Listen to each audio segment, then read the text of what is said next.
গরমে তৃপ্তিদায়ক একটি নিরামিষ রেসিপি শেয়ার করছি। ভিডিওটি ভালো লাগলে লাইক, শেয়ার ও কমেন্ট করবেন আর চ্যানেলটিকে সাবস্ক্রাইব করে পাশে থাকবেন।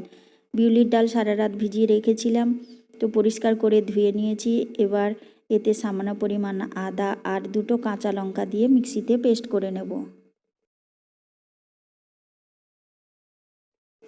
জল ছাড়া মিক্সিতে পেস্ট করে নিয়েছি।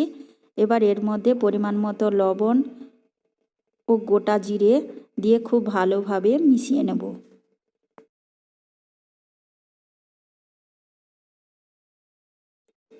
মিশিয়ে নেওয়ার পর এবার এর মধ্যে দিয়ে দিচ্ছি 1.5 চামচ পরিমাণ বেসন।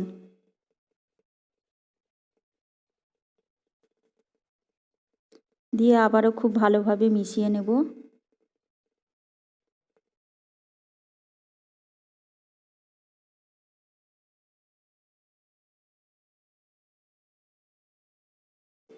তেল ভালোভাবে গরম হয়ে গেছে। এবার এর মধ্যে দিয়ে দিচ্ছি ডাল বাটা, অল্প অল্প করে লো আঁচে ভেজে নেব।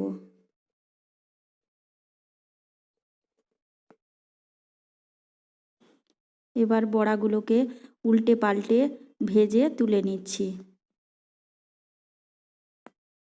প্রত্যেকবারের মতো আবারও বলছি, আমার রেসিপিগুলো ভালো লাগলে অবশ্যই আমার চ্যানেলটিকে সাবস্ক্রাইব করে পাশে থাকবেন।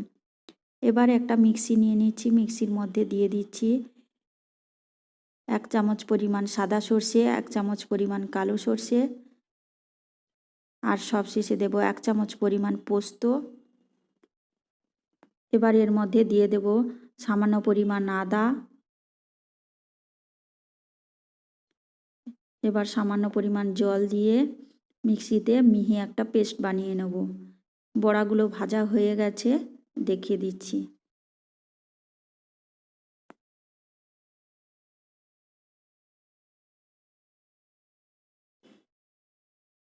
এবার ওই তেলের মধ্যে দিয়ে দিচ্ছি কেটে রাখা আলু, সামান্য পরিমাণ লবণ ও হলুদ দিয়ে খুব ভালোভাবে ভেজে নেব। আলুগুলো ভাজা হয়ে গেছে, এবার তুলে নিচ্ছি।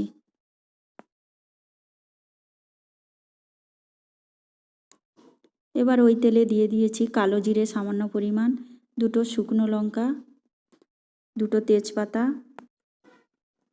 এবার তেলের মধ্যে দিয়ে দিয়েছি সামান্য পরিমাণ রেড চিলি পাউডার, সামান্য পরিমাণ হলুদ গুঁড়ো দিয়ে খুব ভালোভাবে মিশিয়ে নেব।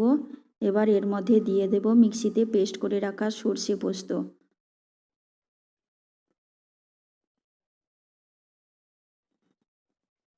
দিয়ে খুব ভালোভাবে এবার মেশাতে থাকবো।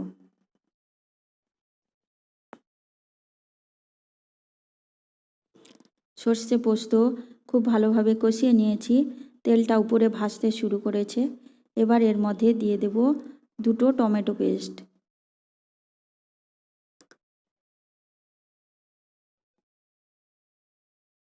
দিয়ে আবারও খুব ভালোভাবে কষাতে থাকবো।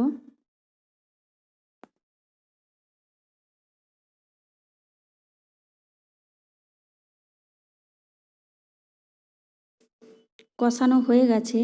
এবার এর মধ্যে অ্যাড করব ভেজে রাখা আলুগুলো ও কেটে রাখা ডাঁটা। সামান্য পরিমাণ লবণ দিয়ে খুব ভালোভাবে কষিয়ে নেব। কিছুক্ষণ ঢাকনা চাপিয়ে রান্নাটা করব।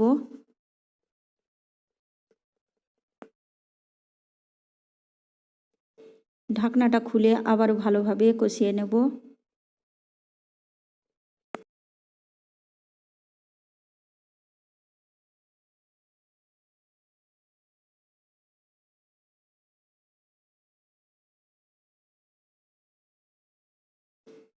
কষানো হয়ে গেছে। এবার এর মধ্যে অ্যাড করে দিচ্ছি উষ্ণ গরম জল। জলটা একটু বেশিই দেবেন।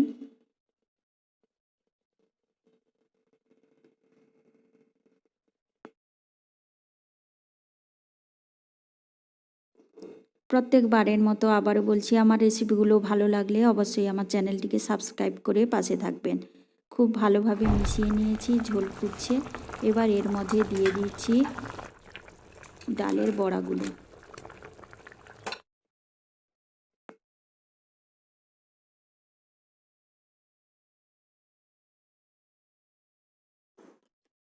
কিছুক্ষণ ঢাকনা চাপিয়ে রান্নাটা করেছি। সবশেষে এর মধ্যে অ্যাড করব হাফ চামচ পরিমাণ গরম মশলা গুঁড়ো। আপনারা চাইলে এর মধ্যে 1 চামচ পরিমাণ ঘিও অ্যাড করতে পারেন।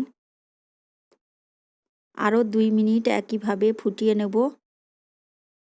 প্রত্যেকবারের মতো আবারও বলছি, আমার রেসিপিগুলো ভালো লাগলে অবশ্যই আমার চ্যানেলটিকে সাবস্ক্রাইব করে পাশে থাকবেন। একেবারেই তৈরি হয়ে গেছে ডাঁটা আলুর ঝোল। রেসিপিটি কেমন হয়েছে কমেন্টে জানাবেন। নমস্কার।